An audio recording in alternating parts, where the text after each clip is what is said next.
नमस्कार, आप देख रहे हैं 7C हिमाचल आजकल और मैं हूं दीक्षा कोहली। खबरों की ओर रुख करने से पहले नजर डालते हैं अब तक की मुख्य सुर्खियों पर।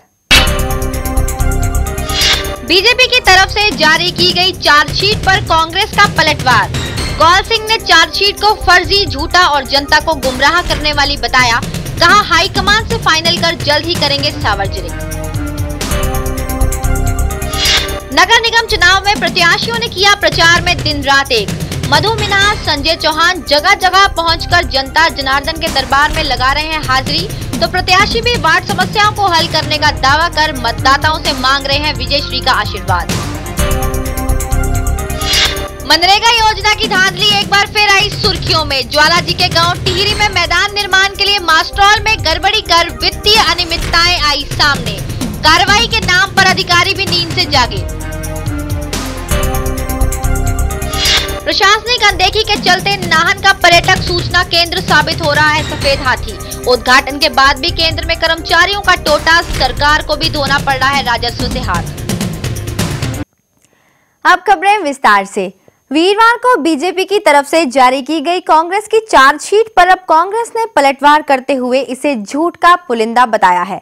पार्टी के प्रदेश अध्यक्ष कौल सिंह ठाकुर ने शिमला में कहा कि ये चार्जशीट कांग्रेस की नहीं है और ना ही बीजेपी की तरफ से जारी किए गए दस्तावेजों पर कांग्रेस के किसी पदाधिकारी के हस्ताक्षर हैं। उन्होंने बीजेपी को झूठ बोलने वाली और जनता को गुमराह करने वाली पार्टी भी बताया। शिमला में पत्रकारों से बातचीत में कौल सिंह ने कहा कि भाजपा के प्रदेश अध्यक्ष सतपाल सत्ती ने जो चार्जशीट जारी की है वो कांग्रेस की नहीं है। उन्होंने कहा कि भाजपा झूठ बोलने में माहिर है और भाजपा ने यह सब जेपी प्रकरण के ध्यान हटाने के लिए किया है। भारतीय जनता पार्टी फरेब में, धोखाधड़ी में, झूठ बोलने में और जनता को गुमराह करने में जो है इनका कोई मुकाबला नहीं है। चार्जशीट इन्होंने जारी की है वो कांग्रेस की चार्जशीट ही नहीं है और उस दस्तावेज में हमारे जो चार्जशीट कमेटी के किसी भी सदस्य के दस्तखत नहीं है। ना ही उन्हें जितने पेज दिखाए गए उसमें उतने पेज नहीं है। नगर निगम चुनाव के लिए कांग्रेस ने शुक्रवार को अपना घोषणा पत्र भी जारी कर दिया है। इस मौके पर प्रदेश अध्यक्ष कौल सिंह ठाकुर के साथ कांग्रेस विधायक दल की नेता विज्ञा स्टॉक्स भी मौजूद रही। इस अवसर पर कौल सिंह ठाकुर ने कहा कि इस बार भी नगर निगम चुनाव में कांग्रेस एक बार फिर परचम लहराएगी। निश्चित तौर पे जिस तरह 25 साल तक कांग्रेस पार्टी नगर निगम शिमला में कब्जा करती रही है, इन चुनाव में भी कांग्रेस पार्टी का वर्चस्व कायम रहेगा। भूपिंदर चौहान, शिमला, 7C हिमाचल आजकल। और अब बात करते हैं मनरेगा कार्य में हुए घोटालों की। मनरेगा योजना जब से केंद्र सरकार ने शुरू की है, बस तभी से ही ये योजना किसी न किसी धांधली की वजह से सुर्खियां बटोर रही है। देहरा विकास खंड की टिहरी पंचायत में भी मनरेगा कार्य में धांधली का मामला सामने आया है। आरोप है कि पंचायत में एक मैदान के निर्माण के लिए मास्ट्रोल में गड़बड़ी कर वित्तीय अनियमितताएं बरती गई। ग्रामीणों ने इसकी शिकायत खंड विकास अधिकारी से भी की, लेकिन मामला सामने आने के बाद अब विभागीय अधिकारी हरकत में आए हैं। देहरा की टिहरी पंचायत के सुभाष चंद ने आरोप लगाया है कि मैदान के निर्माण के लिए मस्ट्रोल में हेराफेरी की गई है। उन्होंने कहा कि इसकी शिकायत खंड विकास अधिकारी से भी की गई है, लेकिन कोई कार्रवाई नहीं हुई। मैंने पंचायत में धांधली जो पकड़ी है उसके बारे में मैंने क्या नाम एसपी विजिलेंस, डिप्टी कमिश्नर धर्मशाला, बाकी लोक आयुक्त शिमला, कहना चीफ जस्टिस हाई कोर्ट, इनको मैंने जो काम पर आदमी नहीं लगे थे और उनको मस्ट्रोल में भरा गया था, उनके बारे में मैंने शिकायत भेजी थी। उसके इंक्वायरी के लिए 5/11/2011 को वीडियो देहरा जो है टिहरी में आए और उन्होंने इंक्वायरी ठीक मेरे हिसाब से ठीक ढंग से नहीं की। उधर पंचायत की प्रधान मस्ट्रोल में किसी भी तरह की गड़बड़ी से इनकार कर रही है। उन्होंने कहा कि मत स्टॉल पर पंचायत सदस्यों की उपस्थिति में सभी लोगों ने हस्ताक्षर किए हैं। ऐसा है, इसमें मैं तो ये कहूँगी कि वार्ड पंचों के नाम पर मस्टॉल जारी किए गए हैं। वार्ड पंचों ने हाजिरियाँ लगाई हैं। मस्टॉल जो हैं वो कमेटी मेंबरों ने वेरीफाई किए हैं, उप प्रधान ने भी उसके ऊपर सिग्नेचर किए हैं, तो गड़बड़ी तो इसमें कुछ भी नहीं है। वहीं विकासखंड अधिकारी कहते हैं कि शिकायत की जांच कर मामला मनरेगा से संबंधित अधिकारियों को भेजा गया है। जो मैंने पहले भी आपको कह चुका हूँ कि इंक्वायरी के वक्त जो है मैं नहीं था वहाँ पर, मेरे साथ श्री एस.के. दीवान कनिष्ठ अभियंता, मैं था, पर हमारे प्रधान थे, मेंबर पूरी की पूरी पंचायत बैठी हुई थी, चौकीदार पंचायत बैठा हुआ था और गांव के प्रबुद्ध लोग जो है वो उस पर आए थे, लगभग 30-40 लोग थे। ऐसी कोई बात हमने उसको नहीं बोली, लेकिन जो सुभाष चंद्र जो है वो अपने ढंग से इंक्वायरी करवाना चाहता, हमसे वैसा तो नहीं हो सका। तेहरा से गुलशन धनोआ के साथ ज्वालामुखी से पंकज शर्मा, 7C हिमाचल आजकल। और अब कुछ खबरें शिमला नगर निगम से जुड़ी हुई, जहां सभी प्रत्याशियों ने चुनाव में पूरी तरह से झोंक दी है प्रचार में अपनी ताकत।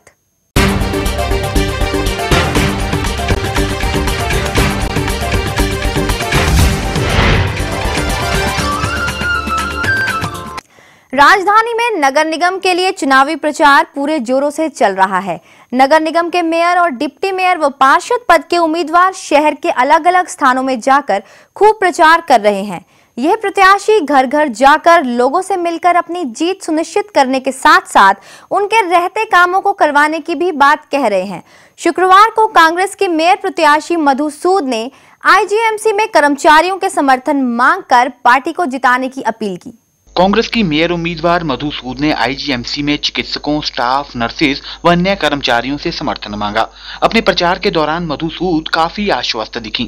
उनका कहना था कि भले ही भाजपा के मेयर पद प्रत्याशी आईजीएमसी में अपनी सेवाएं दे चुके हैं, लेकिन इसके बावजूद यहां कांग्रेस को ही बढ़त मिलेगी और यहाँ बहुत अच्छा रिस्पॉन्स मिला है, तो पूरी उम्मीद है कि यहाँ से भी हम वहीं नाभा वार्ड में कांग्रेस, भाजपा, माकपा के पार्षद उम्मीदवार प्रचार कार्य के दौरान संयोगवश एक जगह पर मिले। फिर क्या था, राजनीतिक विरोध को दरकिनार करते हुए तीनों एक दूसरे के गले मिले और शुभकामनाएं तक दे डाली। इसके बाद तीनों अलग अलग प्रचार करने लगे। प्रचार के दौरान कांग्रेस उम्मीदवार शशि शेखर का क्या कहना था, आइए सुनते हैं। मुद्दे देखो, सबसे बड़ा जो ये 9 नंबर वार्ड है, इसमें सरकारी मुलाजिम यहाँ पर ज़्यादा रहते हैं। फागली में सेंट्रल गवर्नमेंट एम्प्लॉई है, यहाँ पर हिमाचल प्रदेश के नाभा में रहते हैं और ये कॉलोनी बड़ी विकसित कॉलोनियों में गिनी जाती है। और यहाँ पर मैंने पिछले 92 से 10 साल में जो मैंने काम किए हैं, ये मुद्दे छोटे छोटे जो मुद्दे हैं उनको मैं भरसक लोगों के माध्यम से पूरा करने की कोशिश करूंगा। वहीं भाजपा के उम्मीदवार नवीन चड्डा का कहना था कि वह वार्ड के अधूरे कामों को पूरा करेंगे। वार्ड से माकपा उम्मीदवार सक्षम ने भी मतदाताओं का समर्थन मांगा। और रेलिंग लगवानी है, स्ट्रीट लाइट लगवानी है और जो वहाँ पे है सफाई व्यवस्था बिल्कुल प्रॉपर करवानी है। और एक इधर हो गया शीशराम हाउस, इस तरफ भी जो है रोड्स की बहुत मेंटेनेंस करवानी है और रेलिंग लगवानी है। स्ट्रीट लाइट की भी प्रॉब्लम है, वो करवानी है, सफाई व्यवस्था। और एक रही जहाँ पे एम्बुलेंस रोड है रिक्वायरमेंट, वहाँ पे वो करवानी है, रोड निकलवानी है। और जो है फागली से और नाभा हाउस से वो चलवानी है टैक्सी, क्योंकि जो है यहाँ पे लोगों को बहुत प्रॉब्लम हो रही है। उधर फागली वार्ड में कांग्रेस के पार्षद उम्मीदवार राकेश कुमार काकू का प्रचार के दौरान कहना था कि वह चुने जाने पर वार्ड में पानी व रास्तों की समस्याओं को सुलझाएंगे। वो मेरा सबसे बड़ा मुद्दा रहेगा यहाँ का, नहीं उनको दुरुस्त कराना, उनको ठीक करना। और दूसरा सबसे बड़ी समस्या आजकल पानी की हमारे यहाँ बहुत ज़्यादा है। आजकल कभी 10 मिनट के लिए आ रहा पानी, कभी 15 मिनट के लिए आ रहा है। यहाँ हमारे और पानी का कोई सोर्स है नहीं, उसका भी मेरा रहेगा कि मैं यहाँ की ये समस्या को पूर्ण रूप से खत्म कर सकूं। भाजपा के कल्याण धीमान ने भी लोगों को भरोसा दिया कि यदि वह जीतते हैं तो वह स्ट्रीट लाइटों व सीवरेज की समस्याओं को प्राथमिकता के आधार पर हल करेंगे। और उसके बाद एक हमारे जो वर्तमान पार्षद संजय जी ने एक लाल पानी के लिए, अपने रामनगर के लिए एक एम्बुलेंस रोड का जो निर्माण करवाया जा रहा है, तो वैसे तो लगभग कंप्लीट हो चुका है, लेकिन हमारा फिर भी प्रयास रहेगा कि उससे जो अभी भी कुछ लोग छूट रहे हैं उनको हम उस रास्ते की सुविधा दिलाएंगे। बाकी जो नगर निगम के पार्षद का जो काम होता है, जो भी मूलभूत सुविधाएं जैसे स्ट्रीट लाइट है, बिजली व्यवस्था है, रोड की व्यवस्था है, ये सारी समस्याओं को जो है मैं भली भांति मतलब पूरा करूंगा, प्रयास करूंगा। Bureau report, Shimla, 7C Himachal आजकल। और वहीं दूसरी तरफ पार्षद पद का चुनाव लड़ रहे उम्मीदवारों ने भी अपनी पूरी ताकत प्रचार में झोंकी हुई है। कांग्रेस, भाजपा व माकपा पार्टी के उम्मीदवार घर घर जाकर लोगों से वोट मांगने के साथ साथ पार्टी को भारी मतों से जिताने की अपील भी कर रहे हैं। कांग्रेस के जाखू वार्ड से उम्मीदवार अतुल गौतम ने अपने वार्ड में जनसंपर्क शुरू कर दिया है। उन्होंने लोगों से अपने पक्ष में मतदान करने की भी अपील की। अतुल गौतम ने कहा कि उनकी पहली प्राथमिकता जाखू क्षेत्र में पार्किंग का निर्माण करना है। मैं जैसे कैंपेन में जा रहा हूँ, हर क्षेत्र में अलग अलग समस्याएं हैं। वार्ड की जो सफाई है वो सुचारू रहे, जो हमारी गार्बेज कलेक्शन है वो भी काफ़ी ठीक नहीं है। ये तो बड़े बड़े मुद्दे हैं। एम्बुलेंस रोड्स के वायलेट हिल में एम्बुलेंस रोड की मांग बहुत समय से है। स्ट्रीट लाइट्स भी हैं बहुत जगह। कुछ क्षेत्रों में जो ऊपर का जाखू मंदिर के आसपास का एरिया वायलेट हिल है, वहाँ पे जो रास्ते हैं, पक्का रास्ता तो है ही नहीं, कहीं भी कोई नालियाँ हैं, कहीं घास में से है, तो उन लोगों के रास्ते भी बड़े खराब है। स्ट्रीट लाइट्स भी नहीं है वहाँ पे। बड़े बड़े मुद्दे तो ये हैं। वहीं दूसरी ओर लोअर बाजार वार्ड में माकपा ने भी अपना चुनाव अभियान जारी रखा।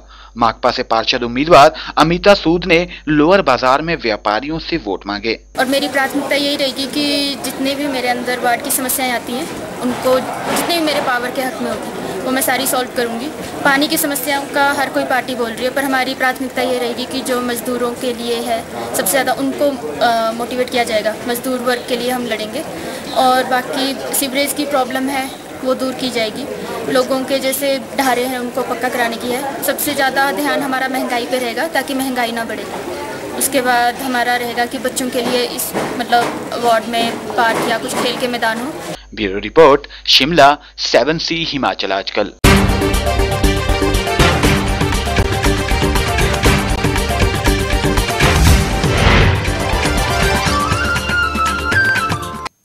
बिलासपुर शहर में यातायात व्यवस्था सुदृढ़ करने के लिए पुलिस विशेष अभियान चलाएगी। इस बारे में पुलिस अधीक्षक संतोष पटियाल ने कहा कि पुलिस यातायात व्यवस्था को दुरुस्त करने के लिए कई कदम उठा रही है। इसके तहत यहां नियमों का उल्लंघन करने वालों से सख्ती से निपटा जाएगा।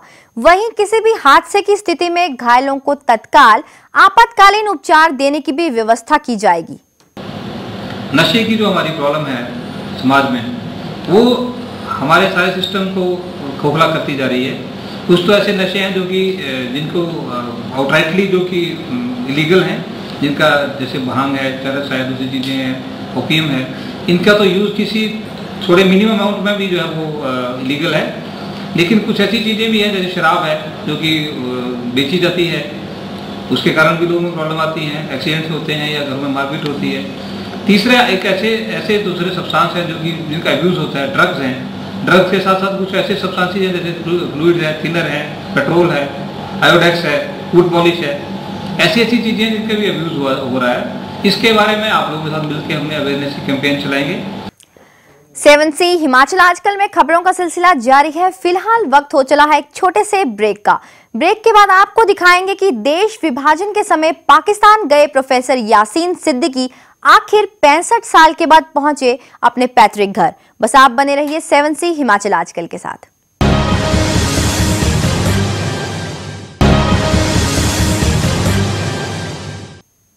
ब्रेक के बाद एक बार फिर आपका स्वागत है 7C हिमाचल आजकल में। बीते दिनों शिमला के पुराने बस अड्डे पर हुए ब्लाइंड मर्डर मिस्ट्री की गुत्थी पुलिस ने सुलझा ली है। इस हत्याकांड में पुलिस ने एक आरोपी को गिरफ्तार भी किया है। इस संबंध में शिमला के एसपी रमेश पठानिया ने कहा कि आरोपी ने अपना जुर्म कबूल कर लिया है और पुलिस ने उसे सरका घाट स्थित उसके रिश्तेदारों के घर से दबोचा। लोकल टैक्सी ड्राइवर है, तो ये उस दिन से इसके वेयरअबाउट्स का पता नहीं था, तो इसको फिर हमने खोज शुरू की और साइंटिफिक तरीके से हम लोगों ने इसकी खोज शुरू की और टेलीफोन वगैरह का इसका हमने पता किया। इसकी फिर हम लोगों ने जैसे इसके हमने बारे में जो जानकारी हासिल की तो इसका पता लगा कि ये इसकी इस वारदात में इन्वॉल्वमेंट हो सकती है। तो इस संदर्भ में हमने एक टीम कॉन्स्टिट्यूट की और इसको कल इसको हम लोग सुबह 10 बजे करीब, इसका गांव है समलोड, पोस्ट ऑफिस लट भठाला, जोगिंदर नगर, वहाँ इसको हमने किया। नालागढ़ में एक फैक्ट्री में लगी आग से करोड़ों रुपए की संपत्ति का नुकसान हो गया है। ये आग इकाई की ऊपरी मंजिल पर लगी, जिसकी जानकारी तुरंत दमकल विभाग को दी गई, जिसके बाद मौके पर पहुंची फायर ब्रिगेड के कर्मचारियों ने करीब 8 घंटे की कड़ी मशक्कत के बाद इस भयंकर आग पर काबू पाया। नालागढ़ में एक औद्योगिक इकाई में आग लगने से करोड़ों की संपत्ति को नुकसान पहुंचा है। आग की यह घटना बीती शाम को हुई। बताया जा रहा है कि यह आग शॉर्ट सर्किट के कारण औद्योगिक इकाई की ऊपरी मंजिल पर लगी, जिस कारण अग्निशमन कर्मचारियों को इसको बुझाने में काफी मुश्किलों का सामना करना पड़ा। दमकल कर्मचारियों के मुताबिक आग को बुझाने के लिए 14 गाड़ियों की सहायता ली गई और करीब 8 घंटे की कड़ी मशक्कत के बाद आग पर काबू पाया गया। यह आग जो है हिल टॉप के झाड़ मजरी एरिया में लगी है और हमारी एकदम जो है 4 गाड़ियां यहाँ पहुंची।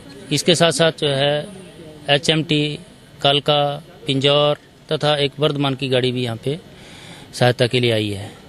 तो आग पे लगभग 3 घंटों से लड़के काबू पाया है। बाकी नुकसान का आकलन जो है सुबह तक, जानी नुकसान कोई नहीं है। Bureau report, Nalagarh, 7C Himachal आजकल। सरकार की तरफ से नियुक्तियों में की जा रही देरी पर जेबीटी प्रशिक्षित बेरोजगार युवकों ने शिमला में शिक्षा निदेशालय के बाहर धरना प्रदर्शन किया। युवकों ने कहा कि सरकार ने उन्हें प्रशिक्षण पूरा करने के 6 माह के अंदर नौकरी देने की बात कही थी, लेकिन अब सरकार अपने वायदे से मुकर रही है। प्रशिक्षित युवकों मुताबिक सरकार उन पर टैट की अनिवार्यता की शर्त थोप रही है, जो कि सरासर गलत है। देख रहे हैं, हमने आज डायरेक्टरेट के बाद अपना प्रदर्शन कर रहे हैं और घेराव कर रहे हैं, तो इसका ये नहीं है कि हमें इसका कोई शौक है। पिछले 2008-10 में हम ट्रेंड हो चुके हैं और उसके बाद जो है 2012 चल चुका है इस वक्त, यानी कि हमारे 4 साल बर्बाद कर चुकी है प्रदेश सरकार। और जब हमारी ट्रेनिंग चल रही थी उस दौरान जो है प्रदेश सरकार ने ये कहा कि आपको विदिन 6 मंथ आपकी जो है अपॉइंटमेंट हो जाएगी, आप जो है किसी प्रकार की चिंता मत कीजिए। लेकिन आज 6 महीने नहीं बल्कि 2 वर्ष बीत रहे और अब तो सरकार के जाने का भी समय हो चुका है, क्योंकि अब इलेक्शन भी आ रहे हैं। तो अभी तक सरकार ने हमारे बारे में कुछ नहीं सोचा। ये नहीं कि हमने इस बारे में कोई कोशिश नहीं की, हमने हर तरह की कोशिश की। हम मुख्यमंत्री महोदय से मिले, शिक्षा मंत्री से मिले, यहाँ डायरेक्टर से मिले, हमारे एजुकेशन सेक्रेटरी थे उनसे मिले, सबसे मिले। सब जो है हमें झूठे आश्वासन देते रहे कि आपकी जो है अपॉइंटमेंट हो जाएगी। तो अब जो है जब इन सरकार के जाने का समय आया तो सरकार ने जो है हमारे ऊपर एक टैट की शर्त लागू कर दी है। प्रदेश में पर्यटन को बढ़ावा देने के लिए सरकार पूरी तरह से तत्पर है, लेकिन अभी भी कुछ ऐसे स्थान हैं जहां पर सरकार और सैलानियों की नजर इन तक नहीं पहुंच पाई है। मंडी की जंजैहली भी कुछ इन्हीं जगहों में शुमार है। यहां पर खोला गया ट्रैकर हॉस्टल कई सालों से बंद पड़े होने के साथ इलाके में पर्यटकों के लिए कई दूसरी सुविधाओं का भी अभाव साफ दिखाई पड़ रहा है। जंजैहली के ट्रैकर हॉस्टल का उद्घाटन जून 2008 में किया गया था, लेकिन इसको 1 साल के भीतर ही बंद कर दिया गया। लोगों का कहना है कि इस हॉस्टल को खोलने सहित जंजैहली को पर्यटन की दृष्टि से विकसित किया जाना चाहिए। यहाँ विदेशों से आउट ऑफ स्टेट यहाँ लोग यहाँ आते हैं और वो इस खूबसूरत जगह का आनंद लेते हैं, लेकिन पर्यटन विभाग की ओर से खुले हुए इस ट्रैकर हट को बंद होने से वो निराश होकर यहाँ से जाते हैं, क्योंकि यहाँ ठहरने की असुविधा है। और हम चाहते हैं कि सरकार इसको फिर से एक युद्ध स्तर पे तेज़ गति देकर इस ट्रैकर हट को दोबारा शुरू करें, ताकि इस क्षेत्र के लोगों को, इस क्षेत्र में बाहर से आने वाले पर्यटकों को यहाँ पर ठहरने की सुविधा प्रदान हो सके। उधर पंचायती राज मंत्री जयराम ठाकुर की माने तो सरकार जंजैहली क्षेत्र में पर्यटन के विकास के प्रति गंभीर है और इस दिशा में काम किया जा रहा है। यहाँ का नेचर जो है, प्रकृति जो है बहुत जो है मनमोहक है और उस दृष्टि से हमने एक शुरुआत की थी काफी पहले 1998 में, जो हम पहली बार जब विधानसभा के अंदर पहुंचे थे, हमने कहा था कि किसी न किसी तरह से हमको एक कदम आगे बढ़ना चाहिए। और इस दृष्टि से यहाँ हमने जो ट्रैकर हट जंजैहली में हमने बनाया था उसका शिलान्यास किया, तो वो बनकर के तैयार हुआ है। किन्हीं कारणों से उसको ठीक प्रकार से उसका संचालन नहीं हो पा रहा है, वो एक कठिनाई जरूर आई है, लेकिन फिर भी हमने टेकअप किया है, दोबारा टेकअप किया है। प्रकृति की सुंदर वादियों ने हिमाचल प्रदेश को पूरी तरह से अपनी आगोश में ले रखा है और ऐसी सुंदर वादियों में जो एक बार आ जाता है उसका वापस जाने का मन नहीं करता है। कुछ यही नजारा है जंजैहली का, जहाँ की मनमोहक वादियाँ सैलानियों को अपनी ओर खींच लेती हैं। जंजैहली से ब्यूरो रिपोर्ट, 7C हिमाचल आजकल। हिमाचल प्रदेश में जहां पर्यटन विकास के बड़े बड़े दावे किए जा रहे हैं, वहीं राज्य के कई हिस्सों में पर्यटन की संभावनाओं का दोहन नहीं किया जा रहा। कई जगह इसके लिए आधारभूत ढांचा भी है, लेकिन वो भी महज सफेद हाथी ही साबित हो रहे हैं। ऐसा ही हाल नाहन के पास बने पर्यटन सूचना केंद्र व रेस्टोरेंट का भी है। उद्घाटन के बाद इस केंद्र पर कर्मचारियों के ना होने से ताला लटका पड़ा है और सरकार को कमाई से भी हाथ धोने के सिवा कुछ भी हासिल नहीं हो रहा। प्रशासनिक और सरकार की अनदेखी के कारण पर्यटन सूचना केंद्र का उद्घाटन साबित हो रहा है सफेद हाथी। गौरतलब है कि राष्ट्रीय उच्च मार्ग 72 पर बने पर्यटन सूचना केंद्र का उद्घाटन नवंबर 2010 को किया गया था। करीब 70 लाख रुपए से बने इस केंद्र में रेस्टोरेंट की भी सुविधा थी, लेकिन स्टाफ न होने के कारण इसको अब तक चालू नहीं किया गया। लोगों का कहना है कि यदि इसको बंद ही रखना था तो इस पर इतना भारी भरकम खर्च क्यों किया गया। ये जब से बना है, जब से इसका उद्घाटन हुआ है तब से ही बंद है ये, और ना कुछ में स्टाफ है कोई ढंग से, और जितने भी मतलब टूरिस्ट आते हैं अपने पंजाब से, हरियाणा से और उत्तराखंड से, और इसका जो इतना मतलब आय आनी थी उस, और ना तो उसका आय का कुछ वो स्रोत बन पाया है और बिल्कुल खंडर बनता जा रहा है। गौरतलब है कि राष्ट्रीय उच्च मार्ग पर स्थित होने के कारण यहाँ काफी संख्या में पर्यटक आते हैं, लेकिन सूचना केंद्र व रेस्टोरेंट के बंद रहने से उनको असुविधा उठानी पड़ रही है। यही नहीं, जनता का पैसा बर्बाद हो रहा है और इससे होने वाली कमाई से भी सरकार को महरूम होना पड़ रहा है। और अगर सरकार का ऐसा ही रवैया रहा तो कैसे आएंगे प्रदेश में पर्यटक, और देवभूमि में अतिथि देवो भवो का आमंत्रण पड़ जाएगा फीका। सतीश शर्मा, नाहन, 7C, हिमाचल आजकल। हर इंसान को अपनी मातृभूमि से दिली तौर पर खासा लगाव होता है, और ऐसी ही मिसाल पेश की है पाकिस्तान के प्रोफेसर यासीन सिद्दीकी ने। दरअसल भारत पाक विभाजन के बाद वो नाहन से पाकिस्तान चले गए थे, लेकिन यहाँ की यादों को भुला नहीं पाए और 65 साल के बाद एक बार फिर वो अपनी पुत्र वधू के साथ आजकल यहाँ आए हुए हैं। यहाँ पहुंचकर वे अपने करीबी रिश्तेदारों के अलावा बचपन के दोस्तों से भी मिले और यहाँ बिताए पलों को करीबी से महसूस किया। पेश है एक रिपोर्ट। सिद्दीकी करीब 13 साल के थे जब देश के विभाजन ने उनको अपने माता पिता के साथ पाकिस्तान जाने पर विवश कर दिया। भारत व पाकिस्तान के बीच रहे कटु संबंधों ने उनको कभी अपने पैतृक गांव लौटने नहीं दिया। नाहन में पत्रकारों से बातचीत में प्रोफेसर यासीन सिद्दीकी ने कहा कि हालांकि दोनों देशों के बीच संबंध कुछ बेहतर हुए हैं, लेकिन वीजा नियम आज भी इतने कड़े हैं और इनको सरल बनाया जाना चाहिए। Sardar Manmohan Singh prime minister of India जो है, उनका ताल्लुक भी एक्चुअली चकवाल जिले से है। गुरु high commission of India based eight Islamabad, वो हमें इन्हें भेजा और इनवाइट किया इन्हें कि आप अभी अपने नेटिव टाउन को देखें। नाहन तो उस वक्त एक जन्नत था और अब जो है उससे मैं मायूस हूँ। मुझे ना वो नेचुरल ब्यूटी नज़र आती है, ना शहर की ब्यूटी नज़र आती है। शहर बिल्कुल एक सुकड़ गया है। प्रोफेसर सिद्दीकी के साथ नाहन पहुंची उनकी पुत्रवधू आबिदा का कहना था कि वह यहाँ पहुंचकर बहुत अच्छा महसूस कर रही हैं। यहाँ पे हम देखने आए थे भाई, इनका जो पेरेंट्स का घर था ना, मेरे फादर इन लॉ का, भाई वो देखे जहाँ बस स्टॉप था वहाँ पे इन्होंने कभी, ये पहले तालाब था, इनका स्कूल देखा। थोड़ा मतलब रिलीजियस डिफरेंस है ना, हमारे यहाँ ये बिंदिया वगैरह नहीं लगाते और थोड़ा मतलब कवर मतलब ज़्यादा थोड़ा रहता है। भारत व पाकिस्तान के बीच यदि संबंध और मधुर हो जाए तो वीजा नियम सरल बन जाए तो देश विभाजन के बाद अपने पैतृक घर छोड़ गए दूसरे लोग यहाँ आकर अपने रिश्तेदारों से मिलने आ सकेंगे। सतीश शर्मा, नाहन, 7C, हिमाचल आजकल। चिलचिलाती गर्मी के इस मौसम में इंसान के साथ साथ जानवरों, पक्षियों के भी पसीने छूटने लग पड़े हैं। शिमला में भी गर्मी के तेवर इस कदर ऊपर चढ़े हुए हैं कि कहीं पक्षियों को पानी में नहाते हुए देखा जा सकता है तो कहीं बंदर दिन भर छांव का आसरा ढूंढते हुए दिखाई देते हैं। पेश है एक रिपोर्ट। इंसान तो इंसान, इस तपती गर्मी ने जानवरों व पक्षियों के भी पसीने छुड़ा दिए हैं। मैदानी इलाकों में लोगों का घरों से बाहर निकलना मुश्किल हो रहा है, वहीं पहाड़ों में बंदर गर्मी से बेहाल हैं। ये देखिए शिमला में बंदर अपनी प्यास को बुझाने के लिए क्या कर रहा है। इस बंदर ने तपती गर्मी से प्यास बुझाने के लिए एक दुकान से चुरा ली रियल जूस की बोतल।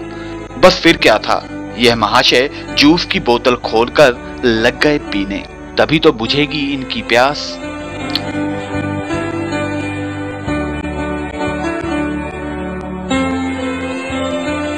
अब देखिए इस चिड़िया को, ये भी है गर्मी से बेहाल।